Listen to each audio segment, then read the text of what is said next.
Hi guys, sorry we're late. Things happen.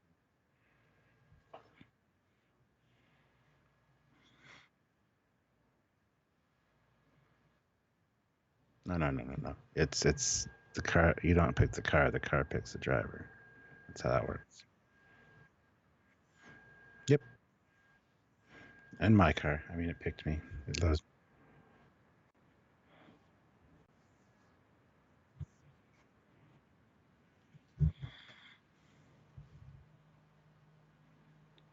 And on that note, welcome guys. We're gonna be talking about the Mandalorian trailer from D23. I gotta say, I'm pretty excited. It looks pretty cool.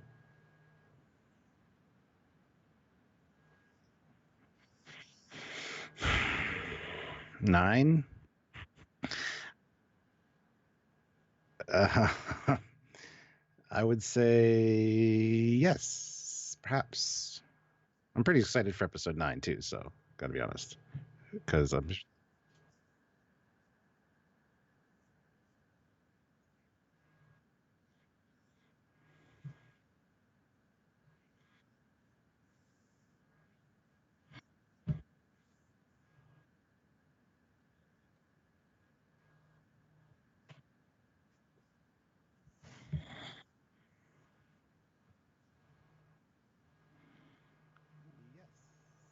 a Jeff is saying Samuel, no sound.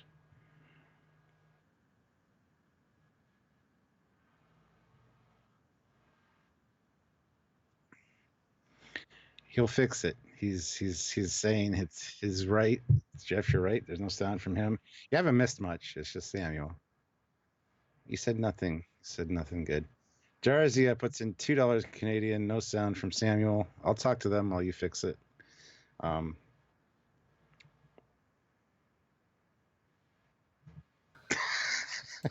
he just swore and you guys missed it, so that's Okay, awesome. that must. Okay, there we go. That must have. Is it working now, guys? I,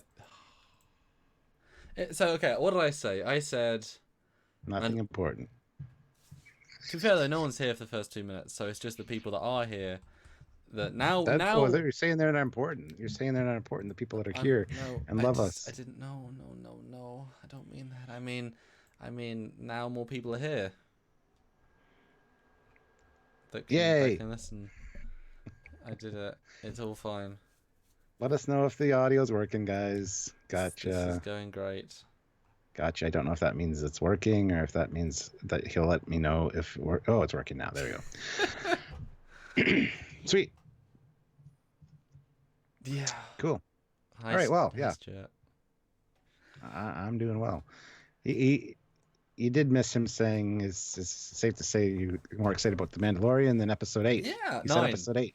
I did I'm say like episode. 9. Uh, We corrected ourselves or I corrected him and he corrected himself at the same time. but we agree we are more looking forward to this than episode 8. Yes, absolutely. But episode 9, I said looks exciting. This So is I'm excited to November. see how they'll do it. This is real soon. This is real soon. Yeah, but are we going to be able to watch it? Is what I'm concerned about because it's on the Disney Network or something. Well, Disney Plus. Yeah, that's an online streaming service, and since Disney own everything, I'm sure they can do the rights like to worldwide. Because I mean, there's always more to the world than just America. I mean, if CBS All Access could use the entire world, I'm sure the platform would be in better case than it I is now. totally agree with that. The way they've handled it with just America, even HasLab with their fundraisers and stuff for toys, like the sail barge and stuff like Mm. that. It's America only. It's like, what the hell, guys? You're chopping off like half of your customers, if not more. Yeah, it's like you've got people that buy stuff in every single country. Like there is somebody out there somewhere. There's someone in Israel that wants to watch Mandalorian the day it comes out. Are you kidding? Of course there is. In Yeah, Indonesia, in Tunisia, in Bangladesh. I mean, probably many in all those places. Uh, well, I guess if it was available worldwide, you have to have a lot of subtitles. Otherwise, that'd be a bit unfair.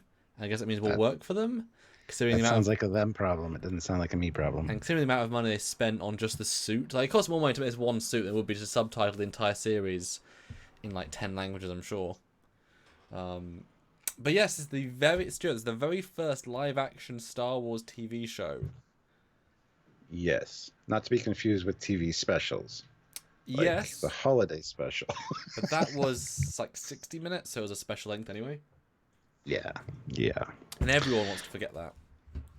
What? Forget what? I forget what The you're talking Mandalorian. about. No, we're here to remind you about Mandalorian.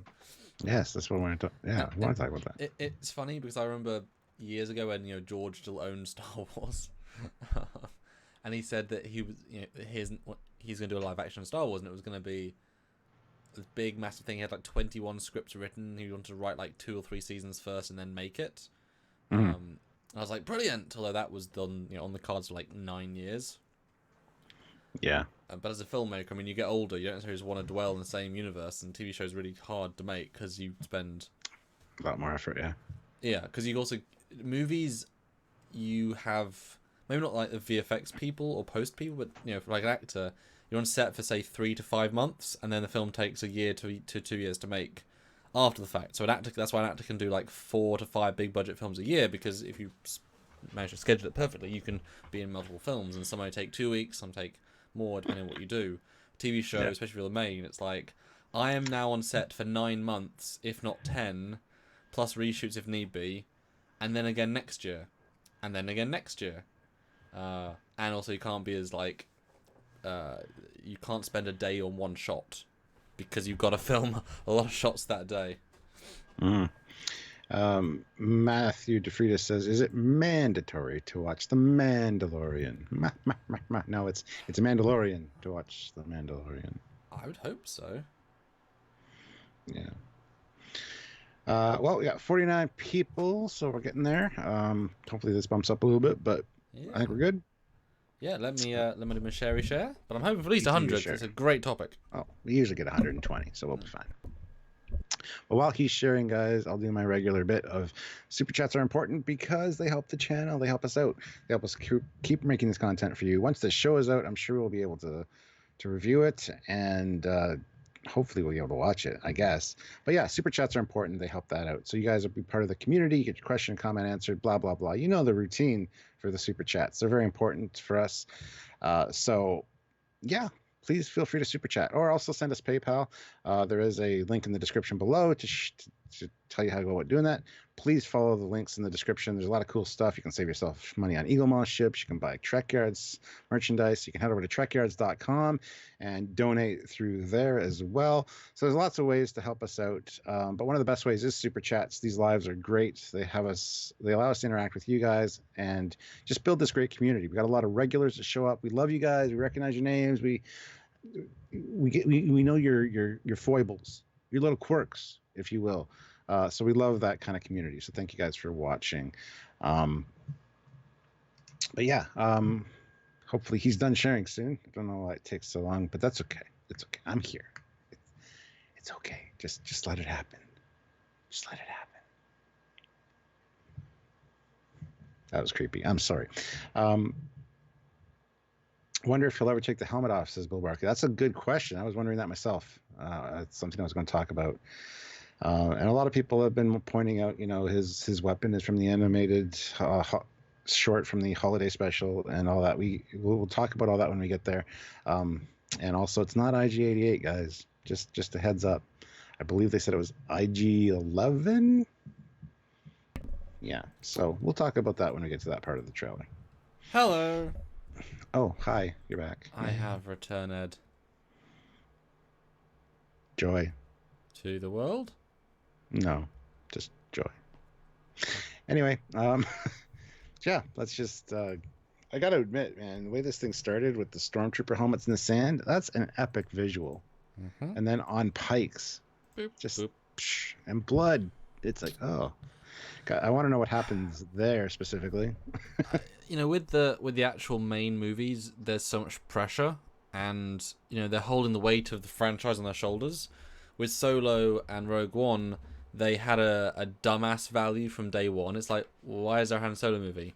Why is there a movie about the Bothan spies? Like the one line, many spies lost their lives. It's like, why is there a film about a line? There's not a real reason for the stories. Like, while fun, you're not going in thinking yes. Whereas what we I was excited to see that stuff. Even Solo. The average I really person. enjoyed Solo. Yeah, there's not a creative reason for them. There's a money-making reason. Well, the funny thing is, people said Solo is a movie that nobody asked for, and nobody wanted to see. I disagree. I wanted to see it. I enjoyed it.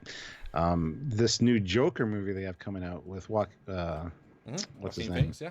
Joaquin Phoenix. Not interested. Don't give a shit. Doesn't look good to me. It looks entertaining as its own piece. Yeah, it looks like nothing connected with anything Batman or Joker. I just don't. Side universe, so. I don't care. That's more of a question that I never wanted an answer to. Is the Joker's backstory? Don't care. So, it's all a personal preference, and people saying that nobody asked for the Solo movie, I totally disagree. I totally disagree with you on it. I mean, that's the sentiment I was hearing most of all. I think the problem is, though, he's had better origin stories. Like, his one's the actual pilot is way more interesting. Like, his other books have been better. That story was fine, but it's... all the EU stuff was better. Yeah, but it's like, and that's what we got? Not bad, but... Yeah, at least Rogue One was... Well, I mean, there's no story behind that. There was a one line. Now, this, though, I think is what we asked for the last 30 years. It's, the Star Wars universe is so big. Just tell a story in the universe. That's it. So this is it. This is no pressure, apart from to be good. The director's amazing. Jon Favreau does good stuff. They've got unlimited budget because they know they're going to make the money back either way, and they've got existing props and things, and they've already got a universe. There's less R&D because you can just build Stormtrooper helmets, but it's just a story in the Star Wars universe without the same pressure. I think this might be the best Star Wars of our generation. Honestly, just because it can just be a good... Like I've said with you, the best Star Trek episode is a good episode, have some place in the Star Trek universe, with some clever canon connections. This will be that for Star Wars. And so, yeah, visuals like this, it's like, oh, cool, Yeah. It was just a great way to start the trailer, too. You see a foot walk by, and then, the head's on the pikes with the blood. It's kind of... there's a story here. And Daniel's hot topic says, Trekyards, fun fact, IG-88, who looks like the robot later on, was destroyed in Star Wars Shadows of the Empire by Dash Rendar on the junk planet of Ord Mantell, but that was made non-canon, so he was not. Sorry. Yes. And Michael, you're entitled to your opinion. Matthew, I agree. I say the same thing to you. You're entitled to your opinion. I really enjoyed Solo. Sorry, good. It was a fun heist romp. It was just set in the Star Wars universe. It was good. I enjoyed it more than Rogue One. I don't know about that, but I enjoyed them both. I'm just a sucker for Star Wars. I love it. Yeah. I feel like Star Wars, unlike Star Trek, is that at least they try to keep it consistent with its own universe. So whenever you see the VFX in Rogue One or Solo, you're like, damn, that's good looking Star Wars VFX. Yeah. Like there's still a sense of wow. Whereas the Watch Discovery, it's like it's a shitty looking ship doing shitty looking visuals. Like doesn't have that feel. Whereas Beyond had Trek looking visuals, just with a bad package. But this is the first full trailer, Stuart. But there was a leaked trailer that was shown exclusively, and to those who stole it by recording it, trailer at the Star Wars Celebration. Did you watch the Star Wars Celebration leaked video footage version panel and trailer? I did. So did I. So I knew, obviously, there's more about the scene that you know because you watched the scene. So we'll talk about that as well. But this is the actual trailer. So yes, Stormtroopers, yes. More Stormtroopers. Oh dear. Oh dear. And just to note, this takes place after Return of the Jedi. It's the first post Return of the Jedi thing, but well before new stuff. So this could technically use Luke Skywalker and anyone from the trilogy. Just after, which is good. There's a lot more. I'm sure like Akbar might be in it or something. Like people you could bring back. I would hope so. Yeah. Easy enough to do for sure. But yeah, then moving on. I guess this is the Mandalorian ship in the next scene. Yes. It looks like Firefly. Yeah. That's just the overall feeling I get when I see it fly by. It's like, oh, really? I mean, the CG is beautiful because it's a combination of miniature work. Some of it's miniature work and real plates. Yeah. That's the thing. If you find a location, film it on a 4K camera with a good setting, and then put a very good CGI over it, it just looks better. Yeah. And this, looks beautiful. Looks very It's where it looks non-showy yet cinematic, which is a very interesting balance. I think Rogue One had quite a lot of that as well. Mm-hmm. It's not like showy. It's just like, damn, that's nice. You know, if we move the Yeah, camera yeah. this much this way, it wouldn't look as good. But you pick the right angle, and that's all you need. You know. Mm-hmm. I don't know if there's actually just a normal picture of the ship that we could look at some point. We see it landed. I mean, it's part of it anyway. I've seen it for them. I think there was a shot later on, partially. But yeah, very grey though. I'd had to do some digital correction to this stuff in After Effects to actually improve it, but it's very very bland. Let me see if I can do it for this shot as well. Yeah. Michael Elliott throws in $10, so thank Ooh, you very wow. much, Michael. What Give me Obi-Wan and Mace Windu, Ewan McGregor and Samuel Jackson return, and I am there. I was never a fan of Mace Windu. I felt his acting was not on point in those movies. He was just like phoning it in, like, "Hey, I'm here, yay!" I got purple because I asked for it. You know, it just doesn't. It's a script though. I think it's a lot of the directing too. Same with Hayden Christensen, unfortunately. It's like, why would you give one of the most action-packed men non-dialogue? You know, it's like, well, his lightsaber fighting skills were slow, sluggish. It's like he didn't practice at all. He didn't have a routine. He didn't get trained going in. He just kind of like, I mean, So I'm not a Mace Windu fan. Sorry. Well, in the books, he actually invented. He's one of the few Jedi in all history to invent a brand new lightsaber style, and it uses aggression. It's where you have to balance. It's as close to dark side as you can get when it comes to force skill. So that's when you see it. He's like, it's about beating the opponent down and trying to make him, regret being an opponent. So I mean, it makes sense to me, but I've read the books. Now, Stuart, if you look at the live, I've just color graded it, but if you look at it, it's going to cut. Well, you can see how colorful it is right now, right? Yeah. Keep watching the live, because in a moment it's going to go to how it actually is. And then I'm going to turn the color grading back on. You can see the absolute desaturation effect they've done. Just by literally just upping saturation. I have my regular view right beside. There you go. Yeah, I saw that. Yeah. It's a bit drastic. They did the same thing with Superman Returns. They just washed out all the colors when that was beefed back up, and somebody had done not a re-release, but a few scenes where they bumped up the color. It looked a lot better. It felt more like Superman.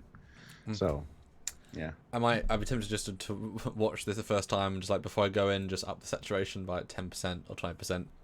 But it looks a lot better with the sky blue and the whatever. I totally agree. But I like the grit. I like the just part of the universe. I mean, Star Wars has such an iconic art style, and just going to any planet, as long as the art designers say we'll make it a Star Wars planet, it's like, oh, cool, and it's just, cool. This looks good, and it feels close enough to Star Wars. But yeah, it could be Firefly, but close enough. Yeah. There's also another ship landed there, which looks similar to the one in Rogue One, the U-Wing. And yet a little different. So I'm not sure exactly what that is, but that's cool. See another ship. Would be nice to have. I'm hoping this stuff comes like Battlefront, so we can fly the ships as well. Yeah. And I believe this is a data crystal that gives the guy his mission based on the last trailer, if I recall correctly. Yeah. I think so. Again, we have a slight benefit of knowledge from these scenes, but yeah, it's good seeing Carl Weathers. I mean, yes. Carl Weathers, the little role he had in Predator and Commando. I think he was in Commando. No, he wasn't. It was just Predator, and then Rocky, of course. Yes. Yes. Yeah, good to see him. And he's in it quite a bit. I believe he's the governor of this planet. I think he's the Imperial Governor. Cool. And in the panel, he was real excited.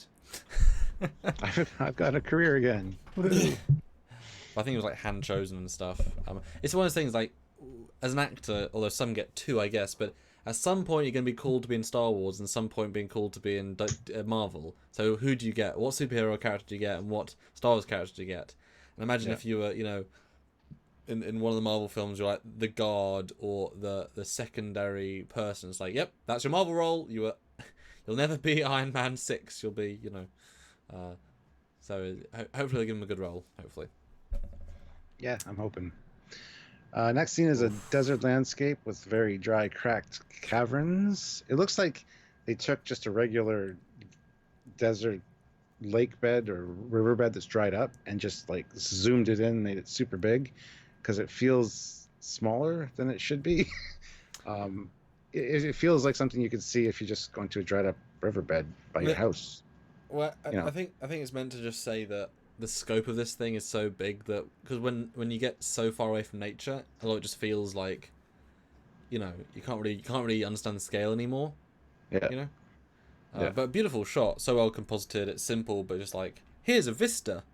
Hmm. I get a feeling it either wasn't CG or is like, you know, classily done. I felt I just went to Iceland and just filmed it, or a desert, just because it'd be more cinematic, you know. Yeah, yeah.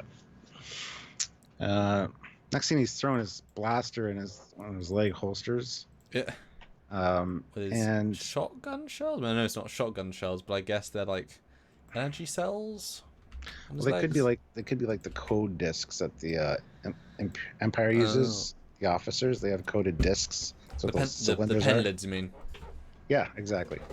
But that's what they could be. It'd be helpful for a bounty hunter if they could, you know, Get through use. doors. Yeah, that's helpful usually. Yeah, Or if maybe they're like mini explosives. Again, like on a yeah. door, you put like a couple on a lock and there's. Yeah.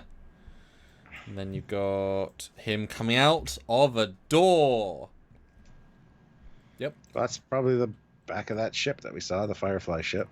With a firefly door. Mm, mm. And he got a stupidly dark shot, but here I am digitally enhancing it with a lady. Well, this is the lady from Deadpool. This is Oh, yeah, she is. what's her name? I can't remember her name in the Deadpool. Not in it very much, but she's. Oh, she's I'm the interested to henchwoman see. that fights people. Yeah, I'm interested in seeing more of her acting. Yeah. So, I yay. believe she's another bounty hunter, I think. Again, I watched the panel, but it was like 6 months ago. But she seemed good in the Yeah. panel. She was, again, really excited to be in it. And there's sometimes you can tell when people are like, I'm being paid to say I watched Star Trek when I was young, versus I'm actually excited about something for real. This is so cool. And I got that vibe from her, certainly. It's like the Lower Decks writers. I got that vibe from them as well. Yeah, yeah. Which gives you a lot of hope. Yeah. New Hope, even. Oh, haha, funny. But I believe in one of the trailer clips, she's that classic, like, macho girl that can beat people up effortlessly. You know, that sort of character. As long Yeah. as long as she has a character around that, well, that's good. And Jarzia throws in $5 Canadian. Thank you. An Ewok, a Jawa, and a Stormtrooper walk into a cantina. The bartender points at the Stormtrooper. We don't serve your kind here. The Ewok gets mad and storms out. Is that because the Stormtrooper missed the point and it got deflected to hit the Ewok? Because Stormtroopers miss everything. I have no idea. Maybe I'm missing the punchline there. Sorry. Please elaborate on the joke, but thank you. And guys, 79 people watching, click like. Yes, everybody get like. And help us survive rent this month. It's been a not very good month for us, so anything will help us make it less bad. But hopefully we'll get some Lower Decks news and we can next month be, well, able to pay rent properly. Next picture though, we have this is a moment I was like, okay, we're gonna get more. We've got to invent new aliens because we've got to have new aliens sort of shot. You know, all the new films seem to be we don't use existent races. Let's just invent new stuff. That's the vibe I got from this. But luckily it's remedied later. But it's a dude on an alien on a planet with a mustache. Yeah. Yeah. We're going to see a lot of scum and villainy in this show, I think. Yeah. Not going to see much of the clean Imperial look. Yep. You're going to see a lot of bounty hunter, backwater, small town, small colony kind of feel. So well, this is that's also cool. After the Empire's relatively been destroyed, disbanded. I mean, that's part of the plot is that these are all what's left. Yeah. And I wonder how much of that is practical. I mean, given how much Star Wars was like, we must make it practical, everything practical effects, even the Luke Skywalker squishy monster that it gets milk from must be practical. Why are you wasting $10,000 on this stupid moment? I hate Ryan Johnson. Oh no, wait. But this looks great. If this is practical, or at least practical with, puppeteers, all sides, and they digitally remove the people. But it looks great. I mean, what's nice, it's not. One thing about practical versus not practical is that you gotta light things, and you never know how much bounce lighting and ambient lighting. If you look at the alien, the creature's face, his whole face is lit evenly, but it doesn't feel out of place. If it was CG, you'd have you'd feel more like you need to be more dramatic. But it's just bright, and it's just reflective. There's no you know what I mean? Yeah. It looks like there's a dead one there with Mandalorian standing there. So who knows what happened in this case? Was the guy hunting that one because he's got his gun out? Who knows? Jarzia puts another $5 Canadian. Ewoks are supposedly man-eaters in Return of the Jedi. The Ewok was mad that they don't serve Stormtrooper as they aren't on the menu. Oh, that's awful. Love it. Love it. Frozen Stormtrooper brains. Like frozen monkey brains in Indiana Jones and the Temple of Doom. Just get a Stormtrooper helmet upside down like a bucket. That's disgusting. Nice. Mm-hmm. Then you've got... Now this made me happy. What is the name of her alien Twi'lek. species? Well, that's the name of the character. Twi'lek. No, Twi'lek is the race. What do you mean? No, it's the girl's name, isn't it? No, From the race is... No, race is called Twi'leks. Okay, there you go. Played them in the games. You don't have to say it like I'm stupid. I thought it was her name. But we don't know who she is, though. No, not her name. The blue one that we've seen before. I thought her name was Twi'lek. Who? I didn't think that was her species. Oh, which blue girl? What, the one, the slave girl that got killed in Return to Jedi? No, the one in the prequels that got shot by Order 66. Jedi. Oh, I've known what her name is. Twi'lek. Pretty sure.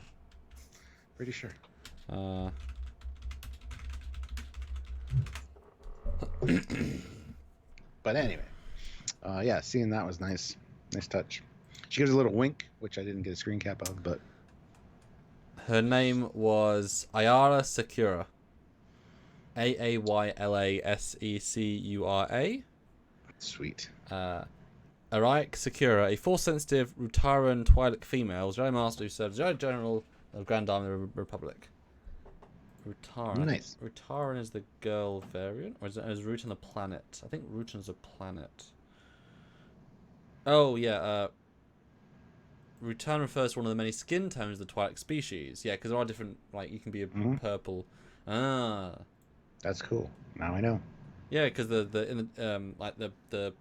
Bib Fortuna, the Revenge of the Sith guy that loves the guy that works for Jabba. He's also Twi'lek, even though he's yellow or cream coloured. Oh, I didn't know that. That's cool. I didn't think it was either, but it makes sense, and why not? So that's why he's a Twi'lek. Just there's different colours. Nice. Huh. Fat Produce puts in $5. As long as the story is smaller in scale, gritty, and well written, I will be happy. Make this a Firefly Logan combo, and I will give Disney my money. I think that's what they're going for, and I have faith in Jon Favreau for sure. Yeah, he is very talented, and so I don't think he'd make anything that would be garbage. So yeah, I mean, again, unlimited budget. Yeah, it makes a difference. But why this made me really happy is simply because we don't see these races in Star Wars anymore. We don't see the old races, even though this is one of the biggest races in Star Wars. I can see Jon Favreau being like, "No, I want a Twi'lek. I want this. I just want a Rodian. Are you kidding? No, I want these races." He's not getting the same level of keep making money. He's just there to make good content. Because if it's not in the cinema, Stuart, then there is no box office to have beating records. You don't need to sell tickets. You need to make fans watch it. And what do fans want? Fans want Star Wars. You don't want to, you're not there to try and make $1 billion in the Chinese market who aren't necessarily Star Wars fans, just want a big action movie. That's why you put a Rose Tico in the film to give you more Chinese stuff. That's why you add more this, and this, trying to appeal to different markets.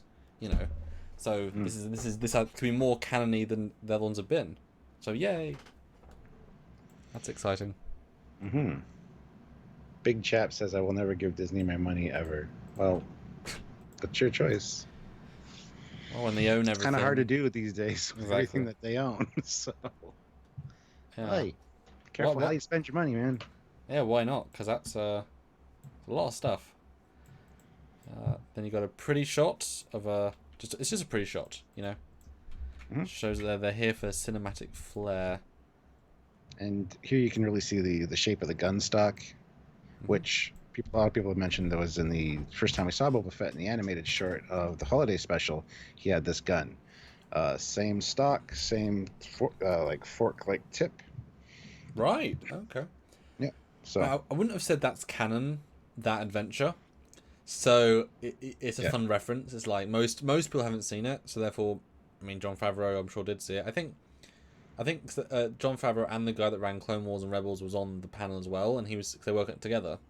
I think he said he liked the holiday. The other guy liked the holiday special, and then John's like, "Don't let Lucas tell you that, because don't let Lucas hear you say that, because," and they went over the story of it. So that would be fun, a fun reference. And then you've got two people in water. Stuart, the secrets this picture shows us. My goodness. Two people in water. What do you think? Give me a full analysis of two people in water. Full analysis complete. There you go. Moving along. No, it's just looks like she's protecting him or her, the little girl or boy, whatever it is. I think it's a girl. From probably the Mandalorian. He shows up and she's like scared of him or something. You know, there was just a chase that came through or something. I don't know. It's going to be important to the story. So I think that's a flashback to his mum. Really? Mm-hmm. Cool. Because that nice about having flashbacks is that if you flashback 20 years, you get to be, guess what? During the original trilogy again, like pre-original trilogy. You can use all the clone stuff, you can use all the, you get to use all the other stuff, have your cake and eat it too, especially if, like, you're fighting a governor who's now an ex-Imperial officer. If you flash back and he was part of your past as an Imperial officer, you get to have both, again, your cake and eat it too. That's my gut there. And someone pointed out, Stormhawk 427 says it's 5 years post-Battle of Endor, which is enough time for things to calm down a smidge, but still be pretty bad. Pretty bad, yeah. Fat Produce, though, throws in another $5, so thank you. It's all about having respect for the original trilogy and the first 2-3 generations of fans. Disney has lacked this respect as of late.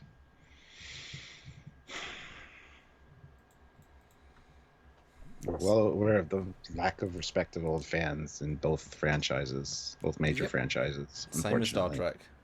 Yeah. It's not like those fans literally are the ones that gave you the franchise, kept you having a franchise, and paid your paychecks for 30, 40, 50 years. Not like those guys with those people.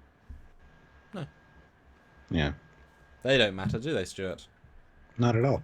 The ones that spend $200 on a toy that new fans will not the hell spend it on. Yeah. Next shot. Aha. Are these Death Troopers that we saw in Rogue One? Yes. That's what I thought. Yes. And it's probably the exact same costumes from Rogue One. Like I said, budget. Yeah. Aha. Looks like a firing squad of some sort. Executing someone, perhaps, or just a raid of a building or a town or something. But again, we're 5 years post-Imperial collapse, or at least somewhat collapse. So I wonder if this is part of the flashback. Maybe they're attacking the home, or this kind of looks like the same building place. Maybe that's the personal guard of the guy that the Mandalorian has come to either deals with or kill. Because he's meant to be the elite guys. It makes sense. The Rogue One guy was a governor, I think. So this guy would make sense. I remember Death Troopers from the game, so I'm always happy to see them, although not a very good gun, in my opinion. Yeah, it's pretty simplistic. Looks like a empty pipe. Like Return of the Archons. Just a hollow tube. That's very dangerous. Next up is like a, gunfight at high noon. You got the... I love the Western feel of this. It's going to have that, and I like that. But a quick draw kind of thing going on, and that's really neat.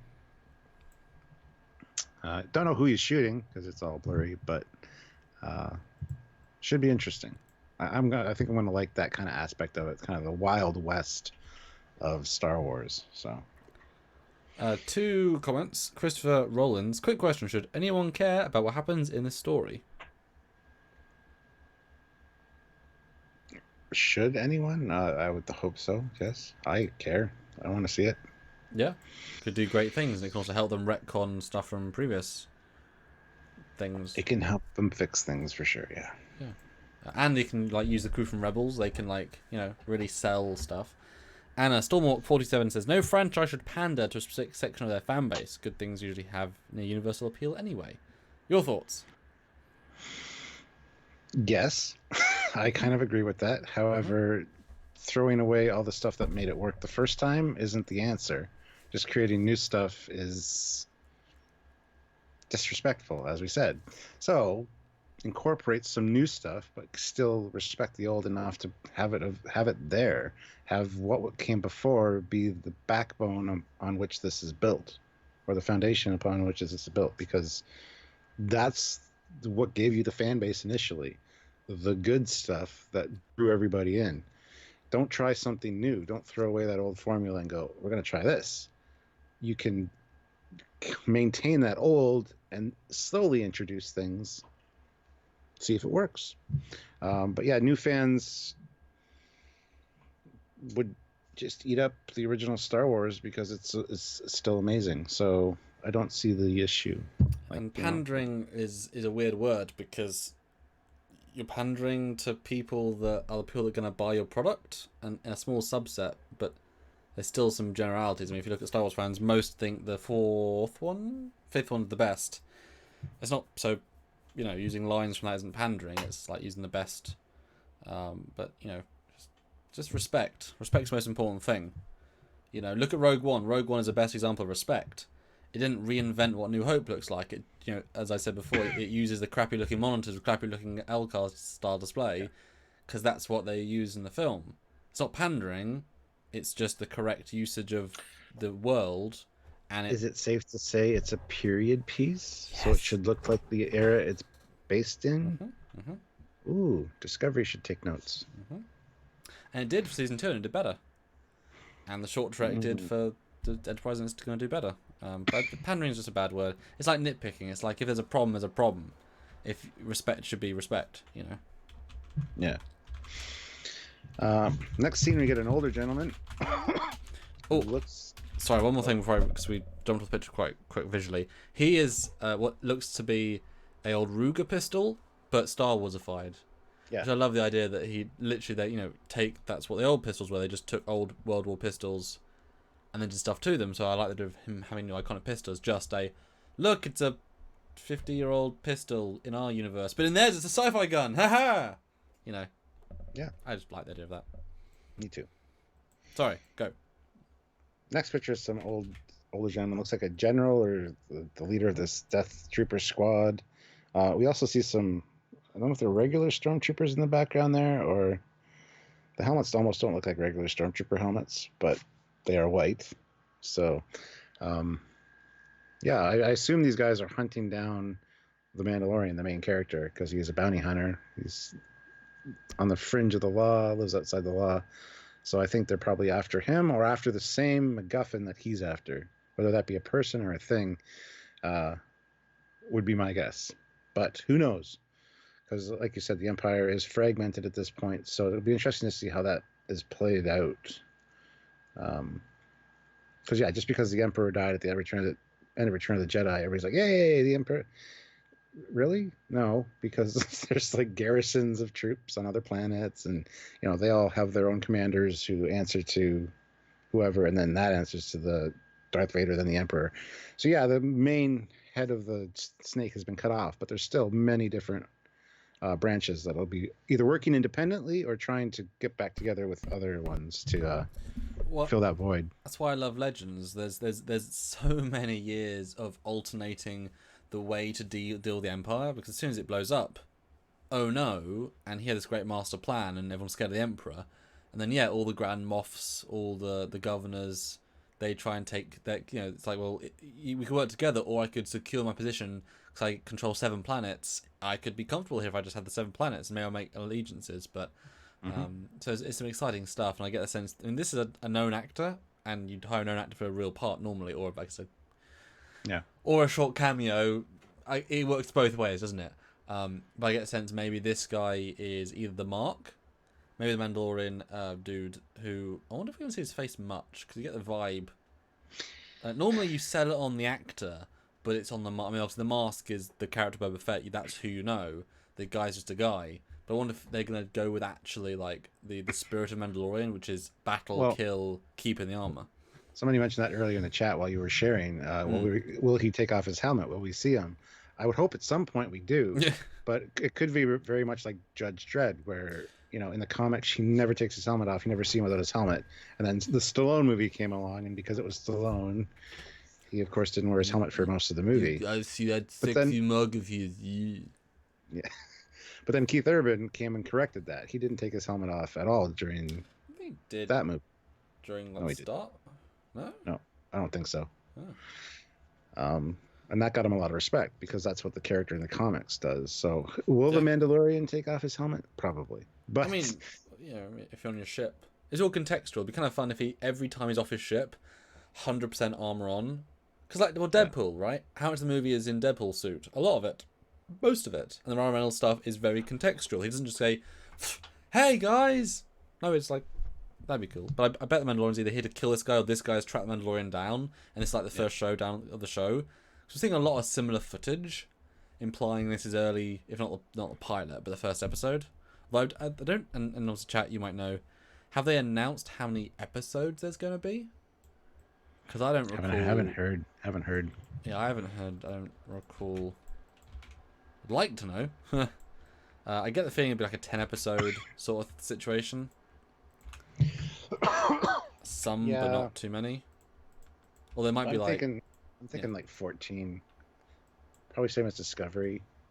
It's kind of the new way that shows are going. Like back in the day with TNG, you had 26 episodes per season. Like that was amazing. It took a lot of time for character development, a lot of time for universe building. This one already has a built-in universe. Yeah, true. To play in, so they don't need that necessarily. Character building still, but I think the new way of doing things for seasons is usually about 10 to 14, kind of like almost like a small made-for-TV miniseries. So, but also if they can all then be an hour, like an actual solid 60 minutes, then it's like, well, you're getting a lot more content, and you can pace them as chapters in a book rather than individual episodes, which is obviously the modern style. And yes, I'm actually up in saturation of all these shots just because might as well. They look better with high saturation anyway. I'm improving them. We're making them better. Area 51 puts in $5. Oh, thank you. Excuse me. Stormtrooper. What? The Emperor is dead. I guess that means we stop being evil. Seems logical. Yeah. That part always bothered me about the end of Return of the Jedi. It's like, all our problems are solved now. The rebellion has won. We're going to take over the galaxy. No, you're not. There's still thousands upon hundreds of thousands of troops. Oh, millions. Oh, yeah. Well, the Galactic Empire. Yeah. So. That's brilliant. Yeah. No, I mean, that's the thing. It's like, as soon as everyone wakes up from the hangover drunkenness party, they're like, right, what's next? What do you mean? We won? No. Today's the start of the war. What? We just won the war. No, we... no. Today's the beginning of the rest of the war.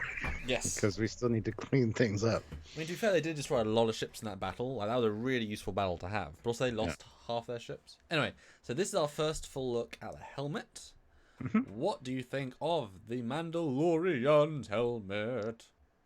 Looks great. The one thing that I don't like, though, is it doesn't have the range finder that Boba Fett's does. And I'm wondering if he's going to, like, tap a button and it, like, telescopes out or something. Yeah. Which would be kind of silly in a way, but at the same time, I think it's a nice addition to the helmet. But we've got used to looking at Boba Fett and then Jango over the years that have that. It doesn't mean all Mandalorians would have it. So no, most don't. I like this look. I like the silver and the black. It just looks spot on. Really good. It looks like a medieval armor. Yep. It's super basic, bitch. This is what I've got. I've had it for 30 years. It was my granddad's. It's not some fancy painted stuff. It's not war paint. This dude is a simple guy. But it looks heavy. It looks really robust. And, yes, it is weird that they all have the same rough helmet, but that's Mandalorian armor, in the games and such. there are sort of tribes, not the right word, but there are tribes, and this is Mandalorian armor. Yeah, that's good. It's the same but different, but I'm sure there'll be a point where he like has a mission where he needs to upgrade his helmet to like the range final something, or like an alternate, or maybe like he puts in 2 pieces and it like slides down like Geordie's visor, like a separate bonus piece, and not just like a reference to the other thing. But this is still after Boba, so tech has moved on. Yeah. And Jeff Jacobs throws in $3. Hey. 51 likes. Can we do 100? Hashtag make Jeff pay. Hashtag Mandalorian like spike. 86 people. I doubt we'll get to 100, but everybody hit like. Let's get to 86 likes. We can do it. And if anybody else comes in, just bug them to hit like. Yeah. Like I said, here you definitely see the stock of that gun, which is exactly the same as it was in the short animated where we first see Boba Fett, which is just a nice tie-in. Yeah, it's not necessarily considered canon, but I like it. I think it looks cool. And Dan 23 says he's not sure that Jango Fett was actually a Mandalorian. No, neither him nor Boba, the Mandalorians, they were humans, but very, very good armor. Yeah. Yeah, it's just really good battle armor from the olden days. And I know, like, the Old Republic isn't canon anymore, but I fought a lot of Mandalorians and stuff, and it's yeah. That was a whole different time of the past where Mandalorians were powerful, and yeah.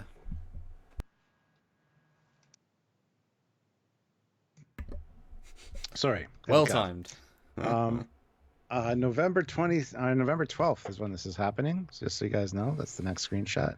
I'm looking. Hopefully, we can watch it and review it because it is Disney Plus. We'll have to find a way to get Disney Plus. I don't know if we can get it in Canada. I gotta check that. I mean, I hadn't considered doing any non-Trek reviews, but I'd be down for. Yeah. Oh, I would love to review this. Absolutely. Maybe not in the same like elaborate versions of like maybe like an hour and a half and then like Q&A. Because I don't know if like there's less canon stuff we can bitch about in like a you got it wrong way. But yeah, I think it'd be a lot of fun to. Although I think it's week on week. I know a different show is going to be all at once. I think The Expanse season 5 has been announced to be all at once, and that's making some people unhappy because it like ruins the whole show format. It's just like, oh, binge done. It's like anticipation for a year. It comes out, you finish it. There you go. And watching things week by yeah. In some aspects that works for some things, like for Stranger Things, they release them all at once and you can binge them all, which is nice because it's even though Stranger Things is good episodic as well, it's also just like a super long horror movie each season, and it's fun to be able to watch all that without having the wait time. But yeah, it works for some things, not so much for others, but some people really like the binging aspect of it, and some people, even though it's until the whole season is out, to do that very thing. So I don't know. I think it works for some mediums. I personally would rather just have it all out so I could just watch it all. That's just how I am. I'd watch like 3 or 4 episodes a night for a few nights, but that's just me. Jarzia throws in $2 Canadian. I wonder if Sabine Wren will get a cameo. That's from Rebels. Oh, is it? I don't know who that is. So, I mean, yeah. I haven't watched Rebels. I haven't watched Clone Wars. I know I'm a bad Star Wars fan. Well, it takes a while to get any good. Yeah. I mean, yeah. Cameos are good, and it'd be fun to see live action. Some voice actors can be the live action themselves. Both of the Commander Shepherds from Mass Effect look great, like built and could fit their characters, and some are like, oh. this tall, muscly black guy is actually a really thin, scrawny white guy. It's like, oh, what? He can't play the character. But if Sabine or whatever, obviously, I think you should have the voice actress play the part. Would be fun, but doesn't necessarily mean it works out. But yes, next you've got a thing happening in a place. Well, it's like a flare being fired, and then you see a guy like on a speeder bike. Yes. Which he's got his face covered and goggles on. So it'd be cool if this is the Mandalorian, but without his helmet. So we still don't see his face. For some reason, he got stuck somewhere without his helmet. I mean, you do know who the actor is, don't you? Like, you do know. I have no idea. Oh yeah, it's not the Mandalorian actor. I haven't looked into it, so. Oh, I mean, you've seen Game of Thrones, haven't you? Nope. Well, he's from Game of Thrones. Okay. He's a decent casting. Like, his Game of Thrones is very specific, so he won't bring that to the role because it's very specific. But I'm interested to see what he brings. He certainly, seems good to me. He seems excited. The same word again, but yeah, that's not him. But I like the speeder bike. I like the civilian version. 'Cause it always looks worse than the first one we ever saw was Return of the Jedi. It looks like that's the best one I've ever seen. And then you had the Attack of the Clones one that is like a less reliable but similar. It's kind of the same feel. Like it's a civilian one. It's not as good, but it's still got familiar aspects. Yep. And Eugene throws in 500 rubles. Sorry. hey. Gosh, it feels so much better than the new movies. The music is, however, strange, electronic with a bit of Peruvian flutes. I'm sure it's going to be some kind of Mandalorian music that's going to be explained at some point. I have no idea. Just guessing. I thought the music of the trailer was really good. I like the vibe. It's different. Yeah, And I did as well. Yeah. Then we get a robot. Although is that really the best shot? I mean, it's a walker. It is. Trust me. Poop. There's that one and that one. Yeah, and it's a chicken walker. It might look a little bit different, modified than the one we saw in Return of the Jedi, but I'm looking forward to seeing it because I'm a huge fan of the chicken walker design. The ATSTs are one of my favorite sci-fi vehicles. I've got a few models of them. I just love them. Well, it's clear. The head's clearly slimmed down. So it'll probably be like the one after. Yeah. But it's always weird because now they've designed walkers that existed in the Attack of the Clones. They've got the original ones. They've got the ones from the later films, attacks and stuff. How do you invent in between? It's like, what's the future of future? So what's the in between of these three? It's a weird thing to have to design. But yeah. Then you've got explosions, blowy uppy, people. Is this the Mandalorian? Maybe. Don't know. Could be him as a kid, as you said. It could also tie in with the Death Troopers and stuff we saw. They could be part of the flashback. Mm-hmm. That he's if it is a flashback to him as a kid. Or it's just this is the situation that we start on. Imperial's doing bad things. Mandalorian's there to sort it out because he's been paid to. And then we get probably a cantina with the door, which was cut down, obviously, by some kind of laser. And there is the Mandalorian and IG-11. Yeah. Boo, not 88 then. So how many different... So are the IGs just kill robots and there's lots of them? Because that seems... I always assumed that he was a unique robot dude, IG-88, and he ended up becoming an assassin killer robot. But if there's like many IGs, it's like, oh, is this just a line of killer robots? I think so. I think that's the premise. I don't know. Oh. Some of them maybe achieve sentience, other ones not so much. Who knows? Okay, Maybe they're a continuation of like the ones we see in the prequels, the droid army, like just kind of a newer model of that kind of design. Who knows? I mean, there's probably an extended universe history for all that. I know IG-88 was in quite a... But one thing I gotta say about IG-88, cool design, but I absolutely hate the action figures and the toys. They don't stand up for anything.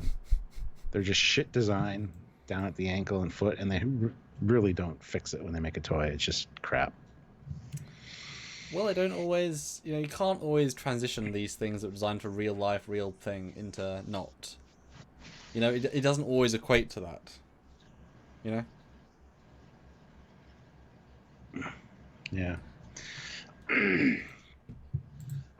Next up is a space scene.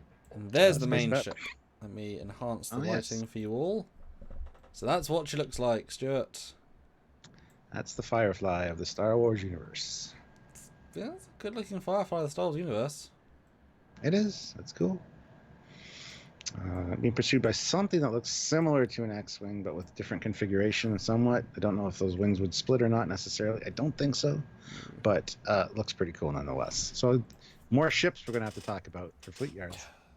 Yeah. And this is a real miniature. This is one of those miniature shots from the trailer motion control, and it looks great. Very simplistic, but good stuff. Bloody uppy. Then you got Mr. Mandalorian on a railgun, on a minigun with multiple turrets, but it's a laser gun. I bet it's, I don't know, just you shouldn't always turn everything into, a laser gun, but they've done it here, and it's gonna be shooty. It's my guess, Joe. It's gonna be shooty. This is the Star Wars equivalent of the Alamo, as you can tell by the look of the building. It's a very Alamo-like. So shooting these guys off the top. I love IG-8, IG-11, 88, whatever the hell he is. Somebody. I love his firing sequence because he's a robot. He can do and lock on multiple targets, 360 view. That is very cool. It looks like he's doing gun kata. Yeah. And this is, it's fun to have a non-human character. It always is. Mm-hmm. And I wonder how much of this will be practical. I mean, he was done practically, although he obviously didn't move.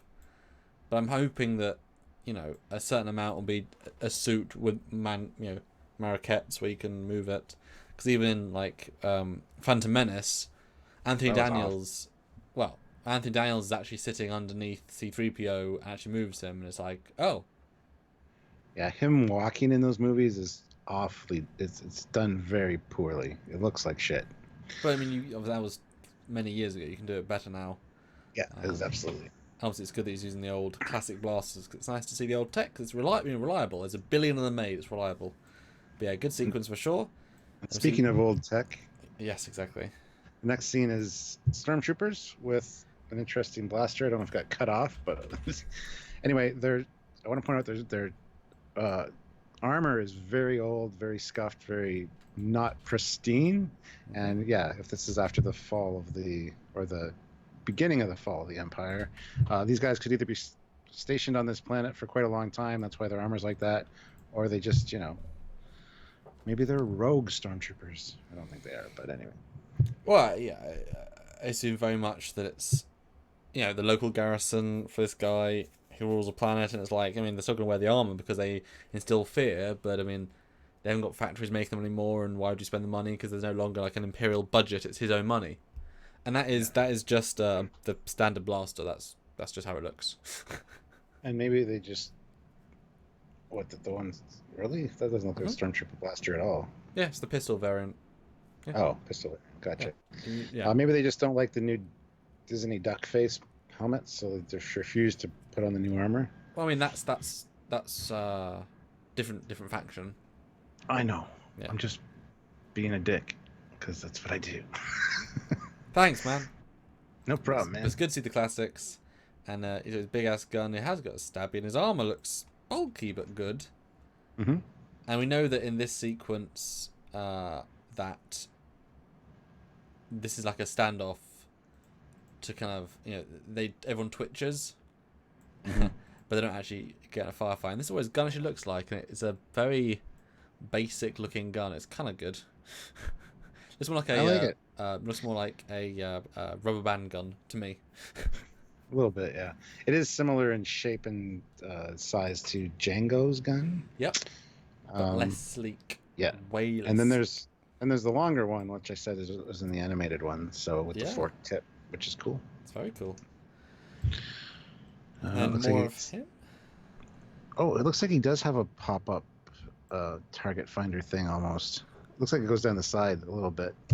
Maybe not. Just the lighting there. Or maybe it looks like there's a grill. Like you can slide the grill down and press a button and it does something. Yeah. And then I'm very happy to see the next picture has again an original trilogy alien. I can't remember for the life of me what this guy's called, but completely missing from everything. Davy Jones. That's good. That's good. And again, I fought these dudes in all the games for years and years and years and years. So these are so iconic and so simple. And yes, of course you'd have all the other races. It's like you fill the roster with them first. Then you invent new ones. You don't start with new ones. Why would you? Yeah. Yeah. And then he is in a fight with this guy, bashes his head. stops him from escaping, and then has him get squished by the door, showing the graphic violence that we can expect. Stabby, stabby, Yeah. dory, dory. Good moment, and it shows that this isn't your. The last time we saw something similar to this was with Han running over the. Don't go that way, don't go that way. Close blast doors, and then it was fine. No one got killed. This version, no, we killed him. We just murdered him. It's good. It's all good. It's all good. So I'm excited to see the not being limited by that-ness. I'm liking the vibe of this show so far. It looks exciting. I'm guessing maybe that's his mark. Maybe that's his bounty, and that's why. I think that's probably how the first episode is going to start. You're going to see the door of the cantina. It's going to get cut down. You're going to see him come in and like kick this guy's ass. It's an unrelated thing to the main plot. It gets him to the main. Yeah, Quarren. Yes, thank you, Quarren. Perfect. I like that he's also got the same one gauntlet that Django's got or Boba's got, which is the grapple. So it's still the what's it called? It'd be a thingy launcher. Yeah. Lasso. Good stuff. Yeah. So yeah, good stuff. Stab, stab, stab. Dead, dead, dead. And then many people in Carbonite. I didn't realize that. Yeah. I didn't know this was like a bounty hunter trope. I thought this was just done for the Empire Strikes Back because it was a gas mine. They used the carbon freezing to transport the gas, and then they converted it for Han Solo. But now apparently, I guess maybe that Boba Fett thought that was such a great thing. He told everybody, yeah, put your marks in carbonite and you'll be fine. I don't know. Yeah, this I think is. I like the idea visually, but I think it's contrived. Because I absolutely thought that was the whole point. It's like, it's okay, you can use the carbonite. That would be useful. Don't have to worry then. Yeah, they weren't sure if it was going to kill him or not. Oh, it's fine. He's still alive. But yeah, and I guess now it's a thing because this is after that, obviously. And you can see him in the background there. Mm-hmm. This looks like the inside of his ship. You got some cargo netting. Looks like he's got a bunch of people stacked up there, and then he's just by the door there in the corner. So it is a truly amazing idea, assuming the guys can survive. Great way to store them, great way to not worry about them escaping. I mean, it's very clean and efficient, especially if he's got a carbonite generator in his own ship. He walks them in, pushes them in. They can't block of ice, whatever, and he moves them and they're done. That shows how good he is, obviously, by having so many. Well, we have 95 people here now, so everybody hit like. We're going to try to get close to 100. Now we're not at 94, but everybody hit like. Make sure you're subscribed, all that jazz. But yeah, sorry. Nice. Then next thing we get in governor, older gentleman. Yeah, looks like a governor, mayor or governor or something of something. I'm not sure who the actor is. But, I do. He's pretty well known for a few good things. He's got a distinctive voice. I think you'd recognize. And this guy's the guy that gives the guy that bids bounties, or at least he's paying for his current thing. Which is part of what this thing is. He's saying like, "No, I'll do it my way." I think it's remember from the scene. And yeah, the man is in the logo. Which is Mandalorian. Cool. Wonder if he drives a DeLorean. And once it hits IG-88, you're gonna see some serious shit.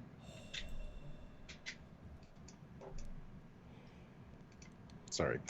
Eugene puts in 500 rubles. Yep, carbon freezing is a thing for gases, not people. By the way, it is a Weequay or Zabrak.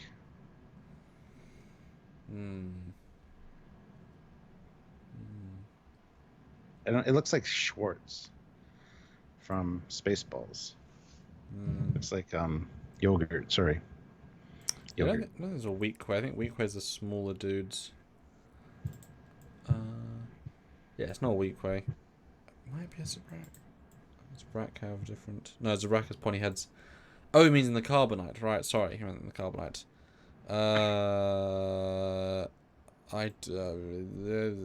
Too little to tell. But yeah, there you go, Stuart. That is the Mandalorian trailer.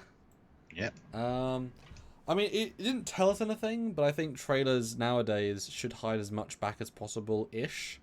You know? Get us excited with what you can tell is well thought something. You know, it's clearly well crafted, and that's really important. And let's just go and enjoy it, and be hopefully impressed. Well, I hope the color palette maybe isn't as grey, or like the grey is a contrast when he goes like to his home base, and it's got a big green planet. We see it go over a green forest. Like, let's embrace because desaturated is dull.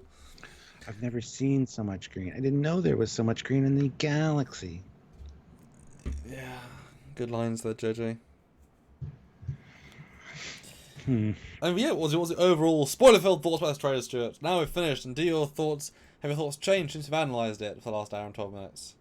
No. I'm super excited for it, though. It looks elements that I like. And did I freeze again?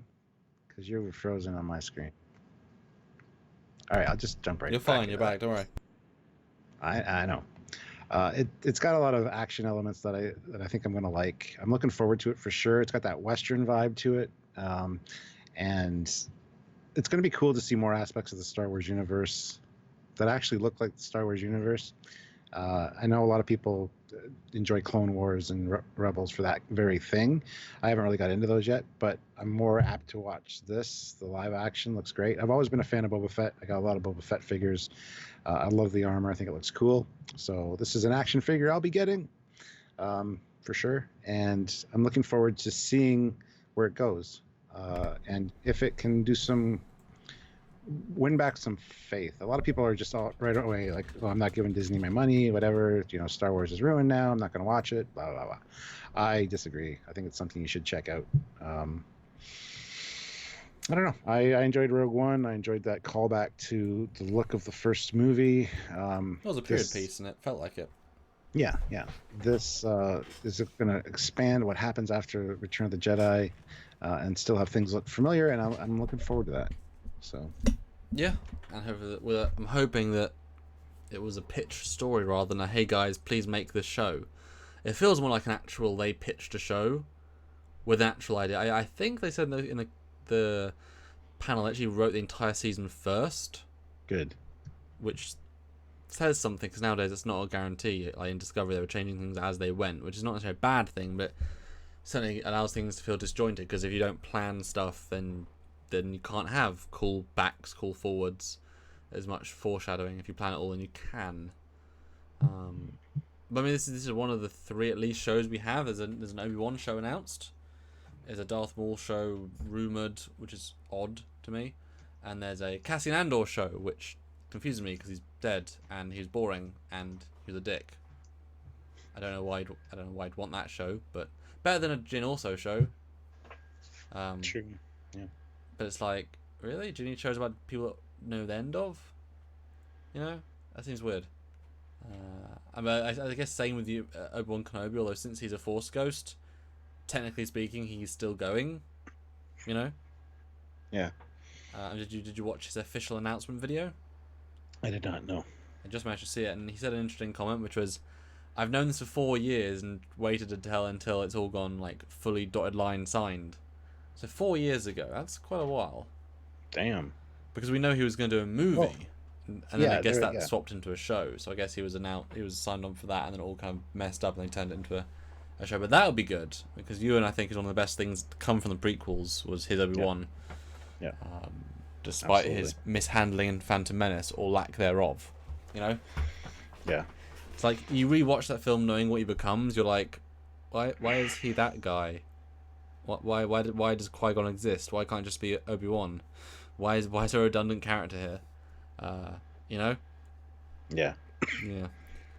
But that's exciting. And obviously the older Obi-Wan, older McGregor gets, the more old and weathered he'll look from the Tatooine. So it's actually a really good thing to wait, 10 years. I'm confused. Robert Hayes says Kenobi is 8 years after Jedi. That doesn't make any sense. I doubt that severely. Maybe it's the Adventures of the Force Ghost.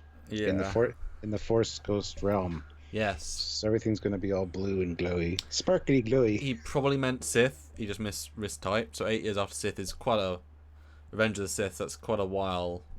Cause it's like 20 years. Wait, it's Luke's age. It's like 20 years. So it's right in the smack in the middle. Yeah. Which is kind of what it was in real life as well. And actually, that's going to be good because I feel like he's, to get, obviously, apart from just paying him exactly what he asked for, but I feel like he would also pick a good script nowadays. I don't know, what's Ewan McGregor been in recently? I don't feel like I've seen him in anything for ages. Oh, I think he's been in a lot of artsy stuff. Not really mainstream stuff. Yeah, I can't think of anything I've seen him in for ages. I can think I saw him in was Moulin Rouge. That was forever ago. That was a little while ago. He was in Christopher Robin this year. He played Christopher Robin. Zoe, Debenhams You Shall, Fargo, 10 episodes of Fargo. Oh, Beauty and the Beast. That's the last thing I saw him in. Oh yeah. Ches Wonky Punt as a short. Trainspotting 2, which I get it. American Pastoral, Our Kind of Traitor, Jane Got a Gun, and then Force Awakens technically as a voice. Miles Ahead, Last Days in the Desert, Mort Decoy, Son of a Gun, Men and Ways Die in the West as a cameo, August Oscar Country, Jack the Giant Slayer, Impossible, Haywire, Salmon Fishing in Yemen, Perfect Sense. I have not seen any of his movies. I've seen a few of them. Yeah. That's so I mean, bizarre. they're movies that aren't really Wow. mainstream big blockbuster movies. I really but don't he's know. in a lot of stuff. Yeah, he's in a couple of things. Yeah, I just don't know any of them. That's so strange. As the lead or just in them? I mean, I'm sure he's getting residual checks from Star Wars. I'm sure, like, just the merchandising rights, he's getting a ton. And he's amazing. He looks like he's leading all this stuff as well. Yeah. That's so weird. Wade Smalling. When someone asks you to play Obi-Wan, you say yes. That's good. Wow. That's so weird. I think the biggest last thing he was in was Alex Rider, and that he's only in that as the dude that died and then came back. Wow. And I guess the last big budget thing he was the hero of was The Island. And that was right after Star Wars. Yeah, I remember that. It was not super great. It was alright. I liked it. It was good. I've only seen it once though, to be fair, and I don't remember much about it. It's I just better remember not being It's better on second watch. Yeah, I just remember not being super impressed with it. I probably wasn't paying much attention to it either. Yeah. I was probably doing other stuff. But Literally though, his career is Star Wars and indie stuff. If he didn't do Star Wars, he wouldn't be known for anything. That's so weird. Good for him though. Mm-hmm. That's probably why he said I'll come back, because I can get bigger offers. I can be relevant again in a big sense. Because that was 2005 was. If he wants to be, and he's one of those actors that I think picks and chooses his scripts very carefully. Yeah, as long as he's paid what he wants, Yeah. as the script's good. I mean, yeah. That's so weird. Yeah. I mean, good for him. I mean, let him have a real life, you know. Yeah. Fun times. Mm-hmm. Yeah. It's funny how we had more to talk about with Rise of Skywalker trailer than this one. We had a less history frames. behind that. We had a history behind that, yeah. Yeah. I don't know. I'm super excited for this. It's one that's been in the rumor mill forever, and now it's coming to reality. And it's like, really, this is awesome. I can't wait. I feel like this was the great safe bet for Disney, but wait until they needed it, and now they bloody need it. You know, they need a guaranteed win. Yeah. You know. Well, no matter what, though, because they got so much bad faith now, all those people that are jaded by that bad faith are gonna just shoot this down every frame they can. They're like, that's stupid. That's stupid. That's stupid. It's like, just give it a chance, guys. But that's obviously a very small subset. I think just as Discovery put off a ton of the fan base, the getting Picard back, Patrick Stewart, was enough to get people back in. At least I'll watch it. So getting Ewan McGregor show, I think, is almost one for one in terms of the Star Wars fan base. I'll absolutely pay to watch that one show because he's worth seeing the adventures of. You know, and really, we never saw him as a lead.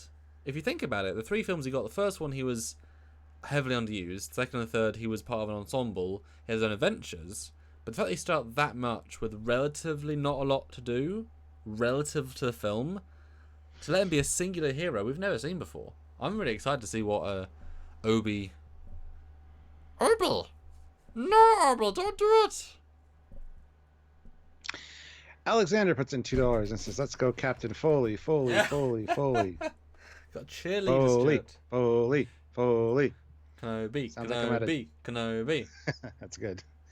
It sounds like I'm at a WWE event and Mick Foley just showed up.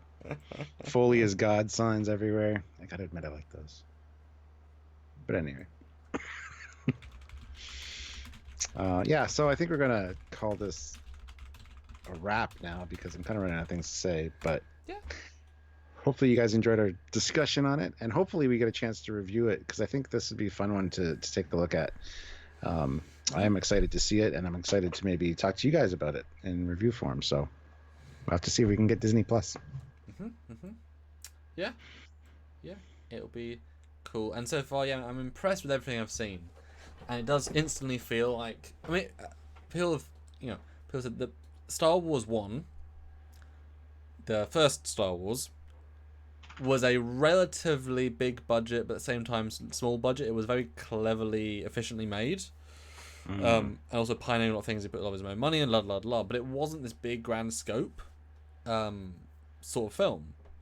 Only in later films it become big and grand, and then in the newest ones they put all the money in the world to make it bigger and grander. This feels on that smaller scope where the important visuals are there, also it's smaller in scope. That's where the characters come in. That's where the grit comes in. That's where I think this is where most people are a fan of the original Star Wars. Are not filmmakers. It defined them as a filmmaker. It gave them inspiration. But just because you're a fan of something doesn't mean you can necessarily get it right. Ryan Johnson, fan of Star Wars, he got it wrong. The writers of the 09 and Darkness, they big fans of Star Trek, yet they got it wrong. But yet you get someone who does know Star Trek like Justin Lin, or you get people that do, who are fans that know. Yeah. Jon Favreau and this other guy are the fans that actually know. It feels like, and actually can take the old, integrate the new as filmmakers, and it's like, I guess they're rarer to find than they should be. That's one of the reasons I'm excited for the new He-Man show on Netflix because it's done by Kevin Smith, and I know he's huge He-Man fan, so he's gonna treat it well, I think. Bill Barkley though says, "Has anyone asked when this is set in the Star Wars timeline?" Samuel, we already talked about that. No, 8. 8 or 5. I think you said it was 5 because someone said 8 for Kenobi. It's 5 post Return of the Jedi, Revenge of the Jedi, Revenge of Khan. No, we gotta change it because Khan, and they change it anyway. Buddy.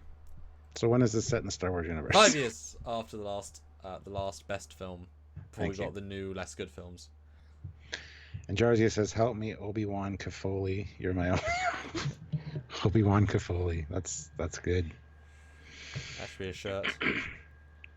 Yeah, I gotta make a shirt now. That's good. Awesome. Well, thanks everyone for joining in again. Didn't quite get over 100, but we appreciate every and each person that does join and say hello. And join us next week for some more lives. We've got some more TNG to look at.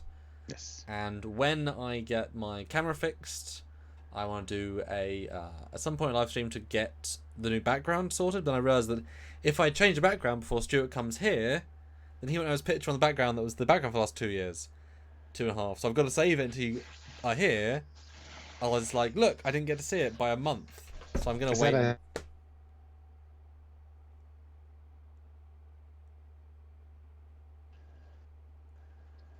What? There I am. Is that a hint that I'm coming to the UK at some point? I mean, hopefully once the PayPal comes in. Yeah. Oh yeah, I forgot about that. You forgot again. Yes. Stuart, oh buddy, oh pal. I'll just, But I mean, obviously you want a picture with a famous Trekyards background, don't you, Stuart? No. I mean, yes, of course I do. Well, you should have a little bit. You can just take a picture of it. And I know I can! In front of me, and then put it behind me in a green screen so you can change it before I get there. Actually, that'd be cool to do like a live green screen for everyone and change the backgrounds between the new and the old, like to screw people over, like between cuts. And it's like, but you put more effort in. Now using green screen. Like, no, shush. Alexander puts in another $2. Let's Hey. go, Commander Cockings. Even though he didn't really say that, but I feel you need some love. So Wait, was that? Did I say you again? yeah, Ah, but thank you. Appreciate that. That's the problem. I was watching you because I like talking to you in these lives, and I feel betrayed by you more than him. I shouldn't have said He's anything. I should have just let it go. But yeah, like I said before, I'm gonna remaster this background. Going to do a live with you guys. Hopefully, you're gonna turn up. Super chat to sponsor a ship, and then I'll render the ship brand new for you guys. You can pick any ship from the shows, and if I have a model, I'll do it. And you know that you're the one that did the Voyager, you're the one that did the Intrepid, you're the guys that did the fan film ship.